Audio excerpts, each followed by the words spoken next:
Bab 457 Identitas Asli. Kakak ipar. Ketika melihat orangnya dengan jelas, Jenny berseru secara spontan. Badan Jenny tidak pendek, tetapi masih berbeda jauh kalau dibandingkan dengan Valentino, karena tingginya hanya sampai di bagian dada Valentino. Saat ini, Jenny mendongak, dia menatap Valentino dengan ekspresi terkejut, sementara Valentino menundukkan kepalanya sembari menatap Jenny dengan ekspresi tersenyum. Kakak ipar, kenapa kamu datang kemari? Tanya Jenny. Mungkin kamu perlu mengubah panggilanmu terhadapku. Valentino menghela napas, lalu menatap Jenny dengan tenang. Setelah mendengar perkataan Valentino, Jenny tercengang dan menatap Valentino dengan ekspresi bingung. Kita duduk dulu baru bicara. Valentino menunjuk tempat duduk yang ada di sampingnya. Baik. Jenny melihat jam, lalu mengangguk. Tuan Valentino, Anda sudah datang. Tepat pada saat ini, beberapa pelayan melihat Valentino, kemudian mereka segera berlari mendekat dengan hormat. Cafe Esti adalah tempat kencan pertama Jenny dan Tino. Terakhir Jenny baru tahu kalau Hans adalah Tino palsu. Pada hari itu, Valentino juga muncul di tempat ini dan sempat bertengkar dengan Hans. Waktu itu kepala toko di sini, Ido juga berada di toko dan sikap hormat Ido terhadap Valentino tentunya dilihat dan diingat oleh para pelayan. Bagaimana kalau bantu aku carikan sebuah ruangan yang tenang? Valentino mengangguk. Baik, Tuan Valentino, silakan sebelah sini. Pelayan tentu saja tidak berani menolak, dia segera mengangguk dan menunjuk jalan. Jenny tidak bersedia, dia takut Kak Tino tidak bisa menemukannya ketika datang. Namun, setelah melihat tatapan Valentino begitu tegas, Jenny hanya melirik ke arah pintu tetapi tidak banyak berbicara lagi. Mereka berdua duduk di dalam ruangan. Tidak ada yang terburu-buru ingin berbicara. Kakak ipar, tadi kamu menyuruhku ganti panggilan. Kamu ingin aku memanggilmu apa? Beberapa saat kemudian, Jenny duluan mencairkan suasana canggung mereka. Hari ini kamu panggil aku Tino saja. Karena mulai hari ini, nama ini akan dianggap berlalu. Valentino berpikir sejenak, pada akhirnya dia tetap memilih untuk mengatakannya secara lugas. Jenny awalnya tercengang. Kemudian dia pun berkata kepada Valentino, Kakak ipar, jangan bercanda, jantungku tidak sanggup menerimanya. Aku adalah Tino asli, Tino yang memberikan hadiah sampai ratusan juta di ruang siaran langsungmu. Valentino mengambil cangkir kopi lalu meminumnya. Jenny terdiam, dia menatap Valentino tanpa berbicara. Setengah menit kemudian, Jenny berkata perlahan, Kakak ipar, kamu pasti mengenal Kak Tino, kan? Karena dia tidak ingin bertemu denganku, jadi dia menyuruhmu untuk menggantikannya. Tujuannya agar aku menyerah, benar. Sebenarnya kalian tidak perlu seperti ini. Cukup katakan saja padaku, aku tidak akan mengganggunya lagi. Ujar Jenny dengan suara gemetar. Ini adalah akun siaran langsungku. Valentino membuka ponselnya dan meletakkannya di hadapan Jenny. Ini adalah riwayat pengisian saldoku, kartu yang terikat adalah kartuku dan pemilik rekening tercantum namaku. Kemudian ini, ujar Valentino sembari menunjukkan tampilan ponsel kepada Jenny. Salah, nama di atas kartu ini adalah Tommy Wijaya, bukan Valentino Wijaya. Jenny melihat semua ini dengan muka bengong, tetapi tiba-tiba dia menyadari ada yang salah. Itu adalah namaku dulu. Tommy Wijaya sudah meninggal 3 tahun yang lalu, sekarang aku bernama Valentino Wijaya. Ujar Valentino dengan nada datar. Jenny membelalakan matanya. Jantungnya berdetak dengan cepat. Tidak mungkin. Tidak mungkin. Kamu itu kakak iparku, mana mungkin adalah Kak Tino. Mana mungkin? Jenny tampak tidak percaya. Nama Tino diambil dari bagian terakhir nama Valentino. Kenapa kamu masih tidak paham? Valentino menghela napas, lalu menutup ponselnya. Jenny membelalakan matanya sambil bergumam. Tino, Valentino. Kamu? Jenny terdiam, dia tidak bersedia menerima hal ini, tetapi kenyataan sudah ada di depan matanya. Jenny sama sekali tidak menyangka bahwa Tino yang dijadikannya sebagai andalan dan sebagai sosok untuk mengalihkan perhatiannya terhadap Valentino, ternyata mereka adalah orang yang sama. Awalnya Jenny mengira bahwa dia akan punya hubungan dengan kedua pria ini seumur hidup. Namun, sekarang dia baru menyadari bahwa kedua pria ini ternyata adalah orang yang sama. Tino adalah Valentino. Kenapa Tino berulang kali membantuku dan kenapa dia membongkar rahasia Hans hari itu? Sekarang Jenny baru berpikir bahwa seharusnya dia sudah menyadari semua ini dari awal. Namun, karena Jenny terlibat di dalamnya, jadi dia tidak bisa berpikir dengan jernih dan sama sekali tidak berpikir ke arah sana. Jenny merasa dirinya sangat bodoh karena dia bahkan tidak memahami hal seperti ini. Selain itu, dia juga merasa sakit hati. Rasa sakit ini membuatnya sulit bernapas dan sulit mengendalikan diri. Awalnya Jenny mengira bahwa dia bisa melupakan Valentino dengan mengandalkan perasaannya terhadap Tino. Kalau dilihat sekarang, Jenny merasa dirinya sangat bodoh. Setelah berkeliling satu putaran, akhirnya dia tetap tidak bisa keluar dari belenggu Valentino. Pada saat ini, Jenny tidak bisa menahan air matanya lagi. Valentino tidak menghiburnya, karena ada luka tertentu yang memang harus diperparah dulu, baru bisa pulih dengan cepat. Tapi dari mana kamu mendapatkan uang sebanyak itu? Seharusnya kamu tidak punya uang sebanyak itu. Jenny menyeka air matanya, lalu menatap Valentino. Valentino merasa agak kasihan melihat Jenny yang menangis hingga wajahnya penuh air mata dan matanya memerah. Sebenarnya ratusan juta sama sekali bukan seberapa bagiku, jawab Valentino dengan tenang. Sebenarnya apa identitasmu? Aku ingin mendengar jawaban yang sebenarnya. Setidaknya aku ingin tahu bahwa kakakku menikah dengan orang yang benar. Jenny menatap Valentino dengan tegas. Mario dan ayahnya sangat menghormatiku. Cindy sangat sopan padaku. Black Tiger Security juga menghormatiku seperti dewa. Mereka semua adalah orang hebat di kota Neo. Kamu pikir atas dasar apa aku membuat mereka tunduk padaku sementara statusku hanya seorang menantu matri lokal? Jenny, kamu harus paham, aku tidak lebih buruk dari orang lain. Kakakmu tidak akan hidup susah denganku, ujar Valentino sembari menatap keluar jendela dengan ekspresi tenang. Jenny tercengang sejenak, lalu berkata dengan yakin, kamu adalah keturunan keluarga Wijaya di kota Kamer. Kamu adalah tuan muda keluarga Wijaya, benar. Selain itu, Jenny tidak bisa memikirkan kemungkinan lain lagi. Dia tidak bisa memikirkan alasan lain kenapa Valentino begitu hebat. Valentino tidak menjawab, dia tidak mengangguk dan tidak membantah. Dia hanya memalingkan kepalanya ke sisi lain sembari minum kopi dengan tenang. Aku sudah paham. Jenny menghela napas panjang, lalu menundukkan kepalanya. Aku tidak tahu kenapa kamu merahasiakan identitasmu, tapi aku akan menjaga rahasiamu. Valentino, Kak Tino, tuan muda keluarga Wijaya kota Kama, aku sangat bodoh. Jenny menertawakan dirinya sendiri, kemudian dia mengambil tas, berdiri perlahan, lalu berjalan ke arah pintu. Melihat Jenny pergi, Valentino tampak ingin mengatakan sesuatu. Jenny berjalan dengan lambat menuju pintu. Dia memegang gagang pintu, kemudian tiba-tiba membalikkan badannya. Valentino, aku membencimu. Tahukah kamu seberapa bencinya aku terhadapmu? Aku benci kamu membuatku jatuh hati, tapi pada akhirnya mengecewakanku. Aku benci kamu selalu menghantui hidupku. Aku benci kamu mengarang cerita indah untukku, tapi pada akhirnya kamu memberitahuku bahwa semua ini palsu. Aku membencimu. Aku sangat membencimu. Jenny berlari keluar dari ruangan sambil menangis. Bab 458 Orang Unggul. Valentino masih duduk di kursi. Dia hanya memanggil pelayan dan mengutus 2 orang untuk pergi melindungi Jenny hingga aman tiba di bandara. Hal tertentu memang sudah ditakdirkan tidak akan membuahkan hasil. Valentino menyalakan sebatang rokok, lalu berdiri di depan jendela sambil melihat lalu lintas yang pada di luar. Rencana kita harus dipercepat prosesnya. Valentino menulis sebuah pesan teks, lalu mengirimkannya kepada 3 orang. Ketiga orang itu adalah Hendrik, Danu dan Evan yang waktu itu disuruh untuk melindungi Angel. Evan adalah kaki tangan rahasia Valentino.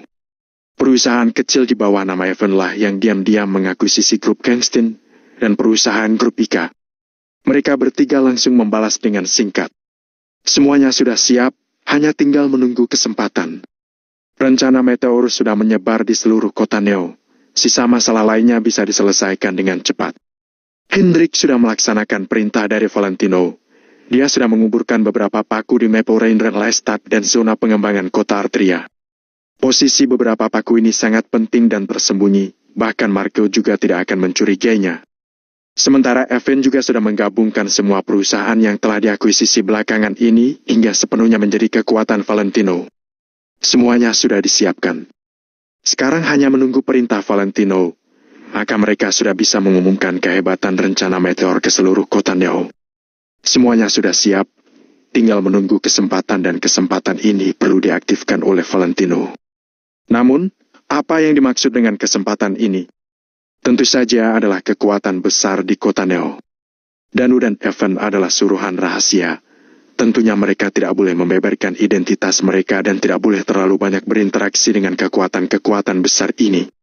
Selain itu, keluarga Cendana, keluarga Prianto, keluarga Kusuma dan keluarga Laki, keempat keluarga besar di kota Neo ini juga tidak bisa didekati dengan mudah.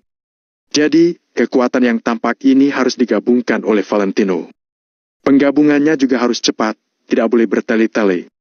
Semakin ditunda, akan semakin mudah dicurigai oleh Marco. Pada saat itu, keluarga Wijaya juga akan memahami pemikiran Valentino. Cara cepat untuk membuat orang lain tunduk adalah dengan menunjukkan kekuatan yang mengerikan. Terhadap hal ini, Valentino sudah punya rencana sejak awal. Orang unggul akan menjadi sasaran utama. Valentino tahu betul peraturan ini. Karena itulah, sebelumnya dia selalu merendah karena takut menjadi sasaran orang lain. Namun, begitu pohon muda tumbuh menjadi pinus yang kokoh, akar fondasinya telah tertancap kuat di dalam tanah dan cabang-cabangnya tumbuh semakin kokoh, maka tidak akan mudah dihancurkan lagi. Setelah Valentino menyimpan kekuatan sekian lamanya, dia sudah tumbuh menjadi pohon kokoh yang menjulang tinggi. Dia sudah memenuhi syarat untuk menjadi orang unggul. Dia tidak akan tumbang meski bertemu angin kencang dan hujan badai. Jadi, dia sudah berhak untuk memimpin seluruh kota Neo. Serahkan saja masalah selanjutnya kepadaku. Selesai berbicara, Valentino memadamkan rokok, lalu berjalan keluar. 2 hari kemudian. 2 hari ini akhirnya aku sudah berhasil menangani 2 klien, besok ada 1 klien lagi, katanya klien ini susah dihadapi. Di dalam kamar, Angel meregangkan pinggangnya sembari mengeluh pada Valentino. Sudah kubilang tidak perlu bekerja begitu capek. Kamu ingin perusahaan mana? Aku bisa langsung mengakuisisi perusahaan itu untukmu. Valentino menggelengkan kepala sembari memijat Angel. Angel berkata dengan tak berdaya sembari menggelengkan kepala. Terkadang aku merasa kamu sangat pengecut, bisa bersabar atas masalah apapun. Tapi terkadang aku merasa kamu terlalu sombong saat berbicara. Sebenarnya kamu itu orang seperti apa? Aku adalah pria yang dijamin akan diganti kalau palsu. Apakah kamu ingin memeriksakannya? Jawab Valentino. Ibu bilang kalau kamu berani tidur di kamar ini, dia akan mengusirmu keluar. Angel agak ingin tertawa. Valentino memegang hidungnya tanpa berbicara lebih lanjut. Sebaiknya kamu jangan terlalu dekat dengan kelompok Eri. Mereka seperti lintah darat, hanya tahu mencari keuntungan saja. Meski mereka membantumu, lain kali mereka juga akan memintamu membalasnya. Lagi pula, sangat wajar kalau perusahaan saling bersaing. Kamu tidak boleh menyuruh mereka untuk membantuku dengan cara mengancam. Aku tidak bisa menerima cara seperti itu. Ujar Angel sembari mengernyit. Dalam masyarakat ini, orang lemah selalu akan disingkirkan oleh orang kuat. Jawab Valentino. Meski begitu, aku berharap memang kamu sendiri yang hebat. Bukan dengan membuat kesepakatan dengan syarat tertentu bersama kelompok Ari. Angel menatap Valentino dengan ekspresi tidak senang. Iya, semua yang kamu katakan benar. Valentino menggelengkan kepala dengan tak berdaya. Sudahlah, kamu cepat pergi istirahat. Besok aku perlu membahas kerjasama dengan klien. Sebenarnya malam ini ada konser piano dari Master Moffat, tapi aku tidak bisa menontonnya. Waktu itu Master Moffat datang konser di kota Neo. Aku pergi menontonnya bersama Chloe. Itu sudah beberapa tahun yang lalu juga. Angel bergumam sendiri dengan nada seolah-olah ada penyesalan. Kamu pernah melihatku bermain piano, kan? Apakah kemampuanku kalah dari master itu? Valentino tampak tidak senang.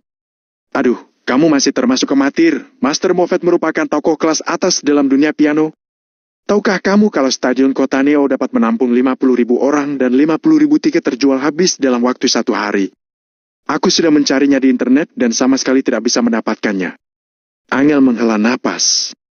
Kalau bisa, Angel sangat ingin pergi menonton konser piano Master Moffat. Tiket seperti apa? Apakah seperti ini? Tiba-tiba Valentino menyodorkan 2 tiket ke hadapan Angel. Jangan bercanda, cepat pergi tidur. Angel langsung mendorongnya tanpa melihatnya. Kalau kamu tidak mau, aku akan membuangnya. Selesai berbicara, Valentino langsung membuang kedua tiket itu ke dalam tong sampah tanpa ragu. Angel meliriknya secara spontan, dan matanya pun terbuka dengan lebar. Astaga, ini! Angel segera membungkukkan badannya untuk memungut kedua tiket itu dari tong sampah, lalu menatap Valentino dengan ekspresi kaget. Ini tiket konser piano dari Master Moffat. Astaga! Valentino, kenapa kamu membuangnya? Dasar boros! Kamu tahu tidak, sekarang selembar tiket ini bisa dijual seharga 200 juta. Kamu belum tentu bisa membelinya biarpun punya uang. Ujar Angel dengan nada penuh semangat. 200 juta? Hanya konser piano saja. Gampang sekali dia mengambil untung. Para penggemar benar-benar bodoh. Ujar Valentino dengan ekspresi mengernyit. Kamu tidak paham. Kamu tidak paham seni piano yang sesungguhnya. Suara piano yang indah dapat menenangkan pikiran dan jiwa kita. Orang yang tidak memahami piano tidak mungkin mengerti perasaan seperti ini. Kalau tidak, memangnya kamu pikir kenapa tiketnya begitu mahal? Angel menatap Valentino dengan wajah kesal. Valentino memegang hidungnya. Baiklah, aku tidak memahami piano. Pikirnya. Omong-omong, bagaimana kamu mendapatkan tiket ini?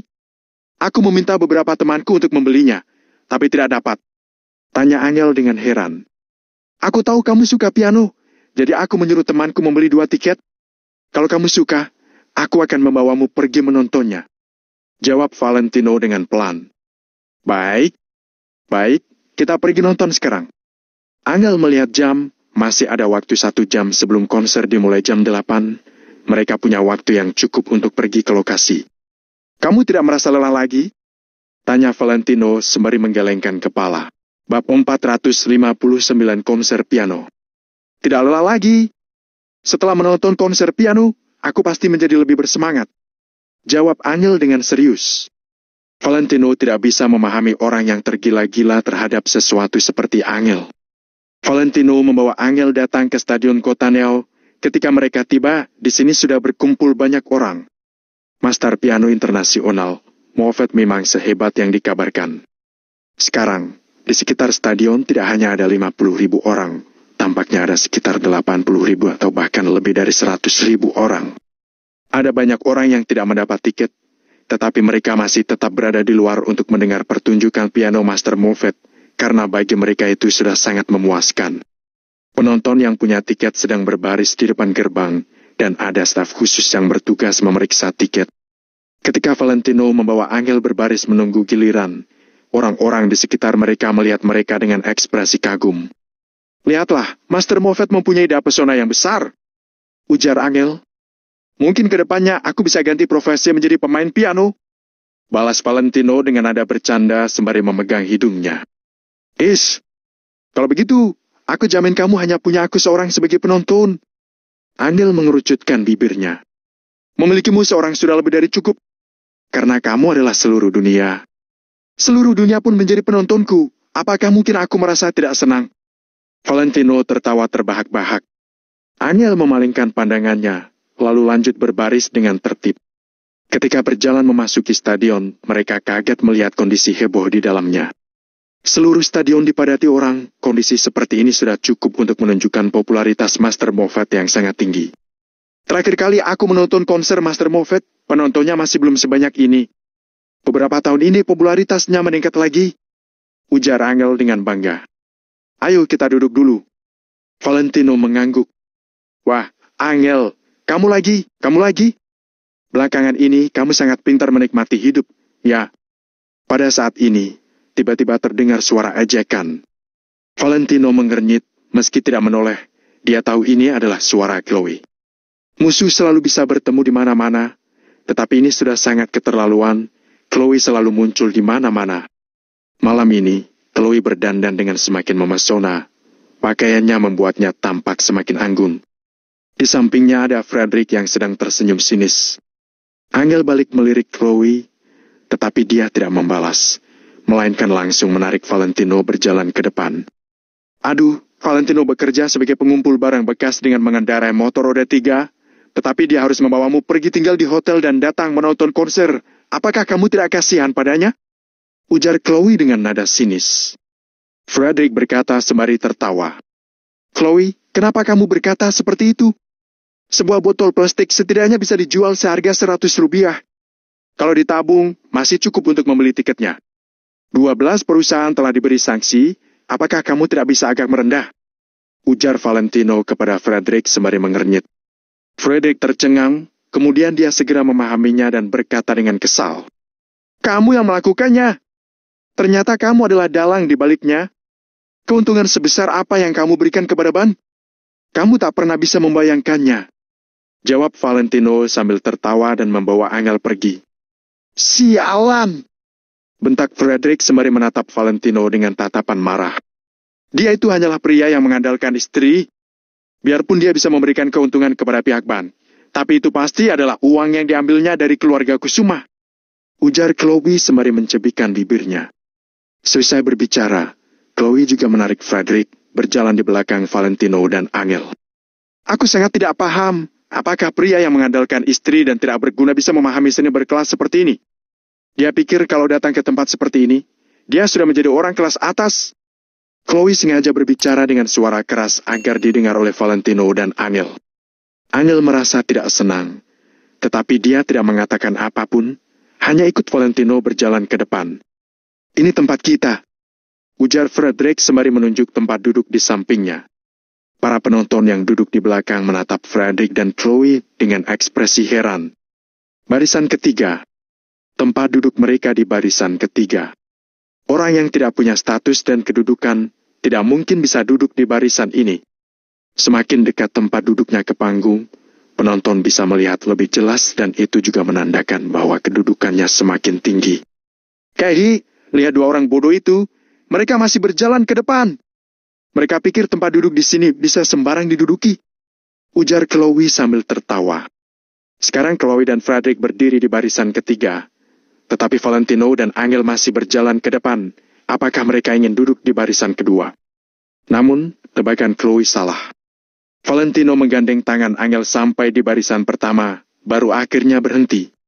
Tempat duduk terdepan ada pelayan khusus, jadi begitu Valentino tiba, langsung ada dua staf yang datang melayani. Puih, aku berani taruhan, mereka berdua pasti akan segera diusir. Ujar Chloe sembari tertawa dingin. Dasar kampungan, tidak punya wawasan. Frederick juga tampak tidak senang. Tuan Valentino, Nona Angel, tempat duduk kalian ada di bagian tengah barisan pertama, silakan ikut denganku. Seorang staf menerima tiket dari Valentino. Ekspresinya langsung berubah dan dia pun segera berbicara dengan penuh hormat. Apa? Chloe dan Frederick sontak tercengang. Tempat duduk Valentino dan Angel ada di barisan pertama dan paling tengah. Sungguh tak terbayangkan. Tempat duduk di bagian tengah barisan pertama hanya bisa diduduki oleh orang yang kedudukannya paling tinggi. Sekarang Valentino dan Angel duduk di sana. Bukankah ini artinya Valentino adalah orang yang kedudukannya paling tinggi di sini dan dia membawakan semua orang yang ada di sini? Dilihat dari kondisi sekarang, ini memang kenyataan. Di bawah perhatian semua orang, Valentino dan Angel dituntun oleh staf dengan hormat ke tempat duduk di bagian tengah. Chloe mendengus, lalu duduk di tempatnya. Hatinya penuh dengan rasa iri. Tak lama kemudian, semua stadion telah dipenuhi penonton. Lampu kelap-kelip di depan panggung terus bersinar. Tiba-tiba lampu di seluruh lokasi menjadi redup dan suara kerumunan pun berhenti. Semua orang tahu bahwa Master Moffat akan segera hadir. Hati mereka penuh ekspektasi. Angel juga menjulurkan lehernya dengan panjang sembari menatap panggung dengan penuh harapan. Namun, sekarang kondisi panggung gelap gulita, sama sekali tidak dapat melihat apapun. Boom! Di dalam stadion yang gelap, tiba-tiba sebuah lampu sorot yang sangat menyilaukan mata nyala. Lampu sorot ini bagaikan bintang yang menyilaukan di malam yang gelap, yang langsung menarik perhatian semua orang. Di bawah lampu sorot ada sebuah piano berwarna putih yang sangat mencolok yang memantulkan cahaya berkilau. Tidak tahu sejak kapan, seorang pemuda berusia 30-an tahun telah duduk di depan piano dengan tangannya diletakkan di bagian tombol hitam putih piano. Master Moffat, aku cinta kamu. Seketika terdengar jeritan yang sangat menghebohkan di dalam stadion, seolah-olah ingin merobohkan atap stadion. Sekarang Chloe bahkan tak sempat mengejek Valentino dan Angel lagi. Dia ikut berdiri sambil melambaikan tangannya dan berteriak. Angel tidak berteriak, tetapi wajah tampak penuh dengan ekspektasi dan kejutan, serta bercampur sedikit rasa kagum. Tak kusangka Master Moffat begitu muda, kupikir dia sudah sangat tua, ujar Valentino dengan nada datar.